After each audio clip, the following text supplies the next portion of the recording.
Party ఫిరాయింపుల మీద MLA Kadiyam Srihari స్పందించారు. సుప్రీంకోర్టు తీర్పును స్వాగతిస్తున్నామని, స్పీకర్ నిర్ణయానికి కట్టుబడి ఉంటామని అన్నారు.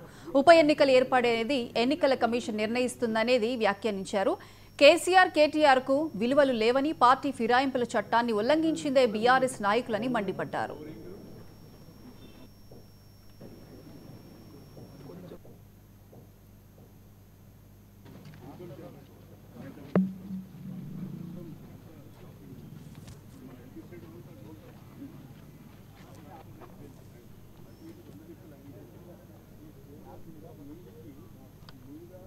సుప్రీంకోర్టు తీర్పును కాంగ్రెస్ పార్టీ పరంగా మా వాళ్ళు స్వాగతించడం జరిగింది.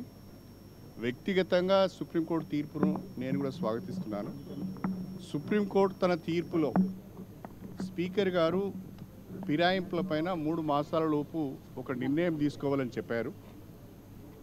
ఆ స్పీకర్ గారు 3 మాసాల లోపు తీసుకునే నిర్ణయానికి మేము కట్టుబడి ఉంటాం. ఉప ఎన్నికలు నిర్ణయించేది కేటీఆర్ కాదు, ఉప ఎన్నికలు నిర్ణయించేది బారాసా కాదు. స్పీకర్ గారు నిర్ణయం వెలువరించిన తర్వాత ఉప ఎన్నికలు అవసరం అనుకుంటే ఉప ఎన్నికలు ఎప్పుడు నిర్వహించాలనే నిర్ణయము ఎలక్షన్ కమిషన్ ఆఫ్ ఇండియా తీసుకుంటుంది.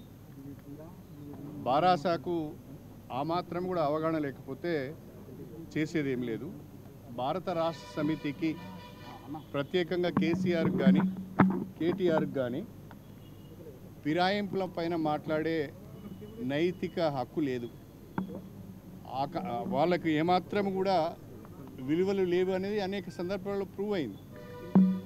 భారత రాష్ట్ర సమితి అధికారంలో ఉన్న 10 సంవత్సరాలలో అనేక రాజకీయ పార్టీలను విలీనం చేసుకున్నారు.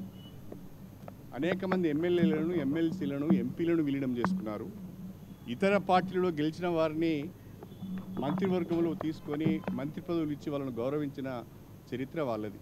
ఒక మాటలో చెప్పాలంటే ఫిరాయింపుల చట్టాన్ని కాలరాసింది వాళ్ళు, రాజ్యాంగాన్ని, వ్యవస్థలను నాశనం చేసింది వారు.